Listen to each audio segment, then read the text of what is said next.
আবারও জলাভূমি ভরাট করে বেআইনি নির্মাণের অভিযোগ। এবার অভিযোগ পাথরঘাটা গ্রাম পঞ্চায়েতের তৃণমূল কংগ্রেসের সদস্য জহিরুল হাজরার বিরুদ্ধে। গ্রামবাসীদের অভিযোগ, একজন জনপ্রতিনিধি হয়ে কিভাবে তার মদতে বিভিন্ন কোম্পানি জলাভূমি ভরাট করে বেআইনি নির্মাণ করে। তৃণমূল কংগ্রেসের পঞ্চায়েতের সদস্য জহিরুল হাজরার মদতেই তার নিজের 240 নম্বর পার্টে ছাপনা মৌজার 796, 797, 798 এবং 800 নম্বর দাগে জলাভূমি ভরাট করে বেআইনি নির্মাণের কাজ শুরু হয়েছে বলে অভিযোগ গ্রামবাসীদের। পরিবেশ বাস্তুতন্ত্রকে একেবারে নিকেশ করে একের পর এক জলাভূমি ভরাট করে বেআইনি নির্মাণ হচ্ছে রাজারহাটে। গতকাল বিধায়কের যেখানে 10,000 মানুষের ইফতার সামগ্রী বিতরণ অনুষ্ঠান হয়েছে, তার ঢিল ছোড়া দূরত্বেই পঞ্চায়েতের সদস্য জহিরুল হাজরার পার্টে এই জলাভূমি ভরাট করে নির্মাণ কাজ চালু হয়েছে। গতকাল রাত থেকে সেখানে জোর কদমে চলছে কাজ। মুখ্যমন্ত্রী মমতা বন্দ্যোপাধ্যায় যেখানে বারবার বলেছেন অকারণে জমির চরিত্র বদল করা যাবে না, জলাশয় জলাভূমি ভরাট করা যাবে না, সেখানে কিভাবে প্রশাসনের নজর এড়িয়ে জলাভূমি ভরাট হয়ে গেল এবং সেখানে কিভাবে বেআইনি নির্মাণের কাজ শুরু হয়। কোথায় গেলেন রাজারহাট ব্লক ডেভেলপমেন্ট অফিসার গোলাম গোসাল আজম, ভূমি সংস্কার অফিসার, পরিবেশ দফতর?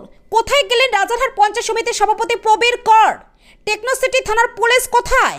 কি করছেন রাজারহাট নিউ টাউনের বিধায়ক তাপস চ্যাটার্জি, সাংসদ কাকলি ঘোষ দস্তিদারদের কি সময় আছে রাজারহাট নিউ টাউনের খোঁজ খবর নেওয়ার?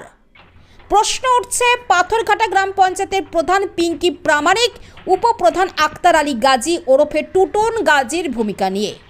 কোন রহস্যে একের পর এক জলাভূমি ভরাট হচ্ছে, সেখানে রাতারাতি বেআইনি নির্মাণ হচ্ছে।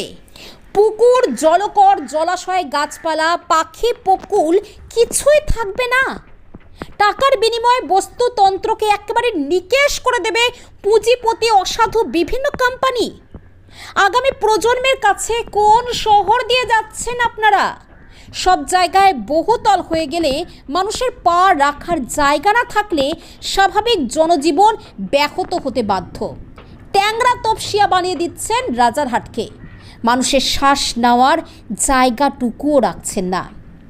রবীন্দ্রনাথের রক্তকরবী নাটকের মতো যক্ষপুরীতে পরিণত করতে চাইছেন। এই আশঙ্কা নিগুড় হচ্ছে শুধু ছাপনা পাথরঘাটায় নয়, গোটা রাজারহাট জুড়ে। হচ্ছেটা কি? একই সঙ্গে জ্যাংরা হাতিয়ারা 2 গ্রাম পঞ্চায়েতের যাত্রাগাছিতে পুকুর ভরাট করে বেআইনি বহুতল নির্মাণ করার অভিযোগ রাইস মার্লিনের বিরুদ্ধে। এই গ্রামবাসীরা দফায় দফায় বিক্ষোভ দেখিয়েছেন। এইরকম বাগান এরকম জমি ছিল, জলাশয় ছিল কি? ওই তো ওই দেখুন ওই পাশে যেরকম সব জল ছিল, এই সব ভরাট করে দিয়েছে।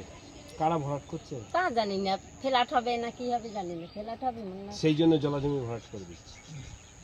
2 নম্বর গ্রাম পঞ্চায়েতের অধীনে একটি জলাশয় ছিল। ফিজিক্যালি সেই রেকর্ড পরিবর্তন হয়েছে, যে জমি হাওড়ের যে দাপট সেখানে জলাভূমি ভরাট করে দিল। পাশাপাশি পঞ্চায়েতের রাস্তা সেটাও বন্ধ করে দিল, পাশাপাশি নিকাশি নালার ব্যবস্থা পুরো ভেঙে ফেলল। দেখুন, আমরা এটা জানি যে একটা বড় কোম্পানি ওখানে একটা জমি নিয়েছে, অনেকটা বড় জমি নিয়েছে। কত বড় কোম্পানি, তারা কাজ করছে। লোকাল মানুষের অনেক ক্ষেত্রে এটা প্রবলেম হচ্ছে, অসুবিধা হচ্ছে। আমরা জানি একসঙ্গে যদি অনেক মাটির গাড়ি চলে সেখানে একটু অসুবিধা হয়, বা কিছু মানুষ হয়তো ওখানে বিক্ষোভও দেখিয়েছে। তবে এবারে ঠিক এটা কিছু লোকাল মানুষ আমাদের কাছে অবজেকশন করেছে, পঞ্চায়েতও অবজেকশন করেছে। আমরা এই বিষয়টা নিয়ে একটু তদন্ত করবো এবং যদি ওই জমিটা জলা জমি এবং কেউ জমির ক্যারেক্টার কিন্তু কেউ পরিবর্তন করতে পারে।